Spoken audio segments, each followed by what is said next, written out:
Yo, kiddo! I hope you're ready for another adventure of the babysitter from Melmac.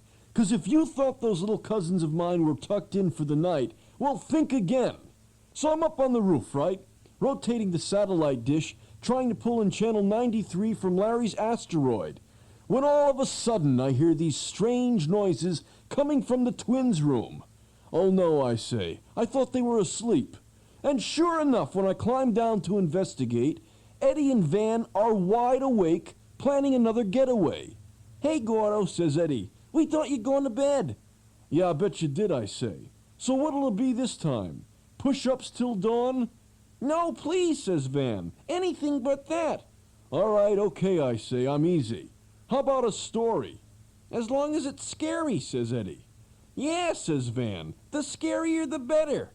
"You got it," I say. "Now close your eyes and pretend you're in a galaxy far, far away. 'Cause this story's about the time I helped our famous explorer uncle, Harrison Shumway, find the legendary Lost Taco Stand of Doom. One day I get a letter saying, "Pack a bag, you're going for a ride." Well, I'm out the door. And then there's a ticket for a seat on Bob's Rent-A-Rocket tucked inside. First class all the way. And it was signed Cousin Harrison, so things were bound to happen pretty quick. Good old Cousin Har. Well, the flight was awful bumpy, so the first thing I did was get sick. Pretty exciting, huh? But I could have stayed home and stared at the wall. I could have stayed home, where nothing happens at all. But now I've begun, and when all's said and done, if I'd have stayed home, I would have missed all this fun. So anyway, the bucket of bolts they called a spaceship finally landed, and Cousin Harrison himself was waiting there to meet me. He squeezed my hand and said, "Hiya, Gordo. Am I glad to see you?" "Sure, sure," I said. "Same here. There's just one thing I want to know, Har. Where the heck am I?" "Why, you're on the faraway planet of Mesopotapia," said Har. "Wait, let me guess," I said. "Sand dunes, camel crafts, and scary Hoover havens all over the place, right? Just tell me one thing. You got anything to eat around here?" And then Harrison put his arm around me and said, "Quiet, Gordo. That's exactly why I brought you here. Take a look at this map." "Hey," I said, "looks like a treasure map." "It is a treasure map," says Har. "And if we follow it, we just might find the legendary Lost Taco Stand of Doom." "Now you're talking," I said. I always did love a good tabby taco. "You don't understand," said Har. "We're looking for what's underneath the taco stand. The buried treasure of King Keep-A-Your-Hands-Off the Third." "Well, hey," I said, "I'm not picky. As long as it's something to eat, you can count me in." So Harrison whistled up a camel craft, and we whooshed away into the desert. And just in time, too, 'cause when I turned around, there were about 100 hairy Hoover havens coming after us. And let me tell you, kiddo, they weren't smiling. We went up and down the sand dunes like a rocket ship that's out of control. You know what that's like, don't you? And the G-forces hit me when we dipped into a forward triple roll. Whoa! Then we went into a nosedive, and I knew we were headed for a wreck. Not my idea of fun. And there was still a pack of Hoover havens breathing down the back of my neck. We had to shake those guys. So we ran into a sandstorm, and it hardly even slowed us down at all. Believe that. Except we couldn't see a thing, which is why we ran smack into a wall. Ooh, that's smarts.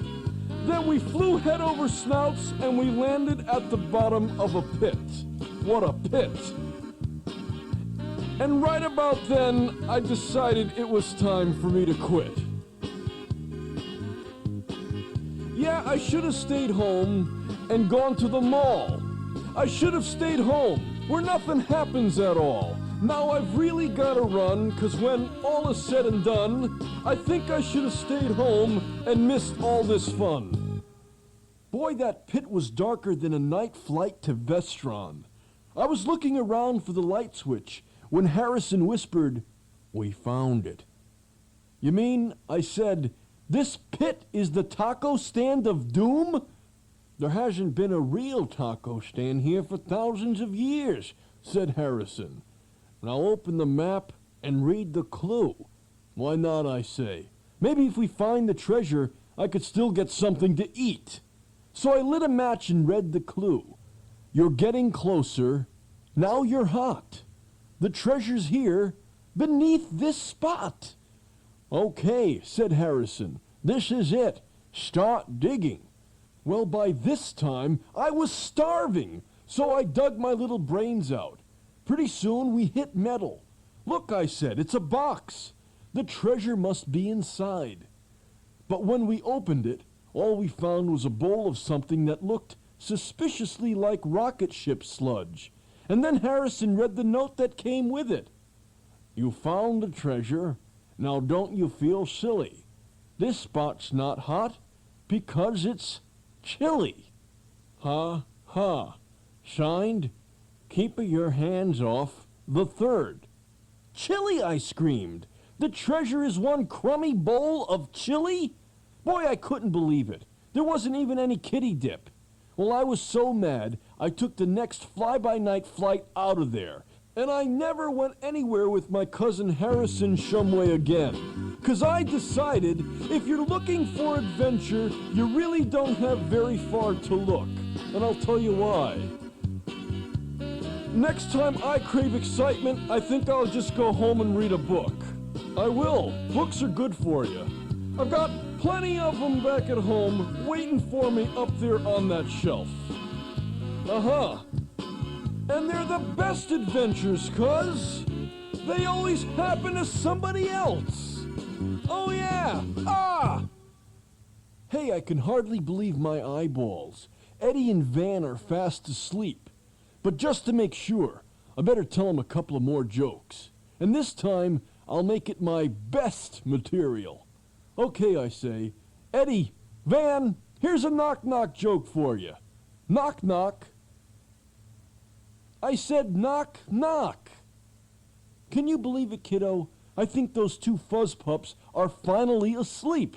So you better help me, and we'll find out for sure.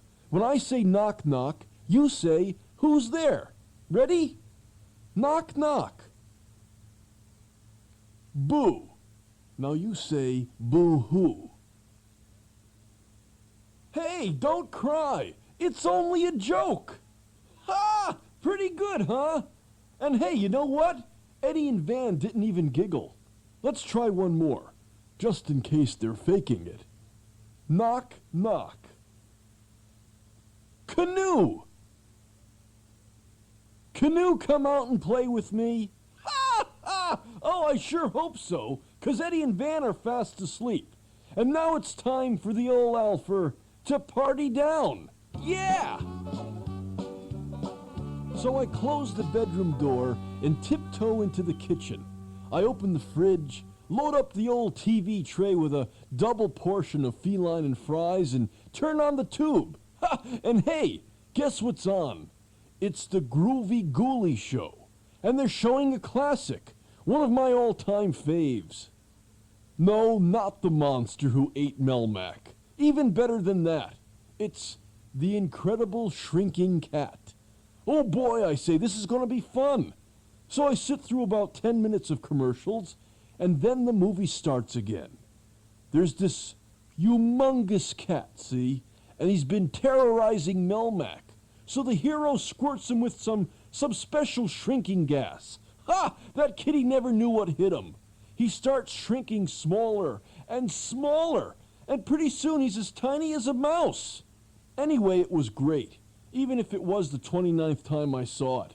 In fact, it was so exciting, when it was over, I wasn't sleepy anymore. I've just got to get some shut-eye, I say to myself. So I do what I always do when I have trouble falling asleep. You've heard of counting sheep, haven't you? Well, I count cats. Yeah, and you can help me. When I sing about 8 cats, you hold up 8 fingers. 7 cats, 7 fingers. Get it? Here goes. 8 cats leaping through my door. 7 cats creeping across my floor. 6 cats sweeping my front stair. 5 cats sleeping on a big red chair. I count cats instead of sheep when I have trouble going to sleep. We're down to 4 cats now. 4 cats blinking in the sun. 3 cats slinking, ready to run. 2 cats winking, having fun. 1 cat thinking, then there were none. Try counting cats instead of sheep when you have trouble going to sleep.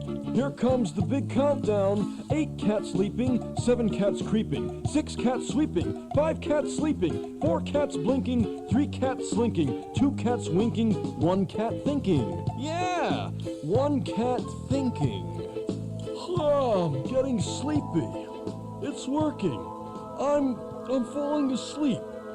Good night, little kitty. And then all of a sudden I realize, hey, that little kitty's not so little anymore. In fact, he's growing right before my very eyes. No, I'm shrinking. Tinier and tinier, just like the cat in the movie. And then it hits me. I must be asleep. And I'm having a dream or something. Actually, it's more like a nightmare. 'Cause all of a sudden, I'm being chased by the most humongous cat I've ever seen. And he's right on my tail. Let me out of this dream, I yell. But the cat keeps coming after me. So okay, kiddo, you gotta help me out here. No need to panic. Just keep calm and think of something. Fast! Okay, sorry. I lost my cool. Now let's think this thing through. I know. Snap your fingers. That always works on TV. Go ahead. Snap your fingers. Now. No good. The cat's still there. He thinks he's hiding, but I can see him all right. Hurry up, kiddo. Think of something else. Oh, wait. I know. When I wanted to go to sleep, I counted cats backwards, right? So if I want to wake up, I ought to be able to count frontwards.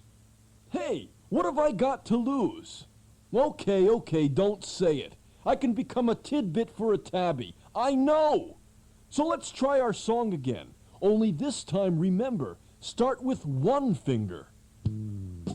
Counting cats is better than sheep. I don't want to stay asleep. I want to wake up.